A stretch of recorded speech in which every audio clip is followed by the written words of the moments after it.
মিষ্টি, মিষ্টি মা, পাপা আমার শোনা মা, এই নাও ক্যাডবেরি। কি হলো সোনা? 1 2 3। মিষ্টি, এটা কি হচ্ছে? পাপাকে বলেছিলাম দুটো ক্যাডবেরি আনতে, পাপা একটা এনেছে, তার জন্য তো পাপার শাস্তি। বড়দের সাথে এরকম ব্যবহার করতে হয় না সোনা, ওরা খুব কষ্ট পায়। পাপা খুব কষ্ট পেয়েছো? না সোনা, আমি একটুও কষ্ট পাইনি। তুমি শাস্তি দিলে আমি অনেক খুশি পাই। মা দেখলে পাপাকে আমি শাস্তি দিলাম, পাপা খুব খুশি হলো। তাই বলে তুমি এরকম করবে? আরে ছাড়ো তো, হে বাচ্চা, এই একা তো এরকম হবে। চলো সোনা, তোমাকে গোসল করে দিই। নাও ক্যাডবেরিটা নাও।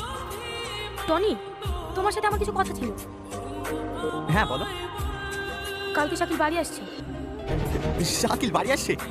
এ তো খুব খুশির খবর গো, আজকে অনেক খুশি। সত্যি টনি, তুমি খুব আনন্দ পাচ্ছ? আনন্দ পাবো না? এই এতদিন যারা আমরা দিদির কাছে রেখেছিলাম, সে ফিরে আসে, তাকে ফিরিয়ে দেবো। এর থেকে আমার বড় খুশি কি হতে পারে বলো? ওসব ছাড়ো, চলো মিষ্টি গোসল করে খাই দিতে হবে। ভাই, তোমায় কি বলে যে ধন্যবাদ জানাবো? না ভাই, এ কথা বলে আমাকে ছোট করো না। আমার মেয়ে আজ কত বড় হয়ে গেছে, আমার সোনা। পাপা এ কে? শোনা, আমি তোমার পাপা না, এই তোমার পাপা। ও কেন আমার পাপা হতে যাবে? তুমি আমার পাপা।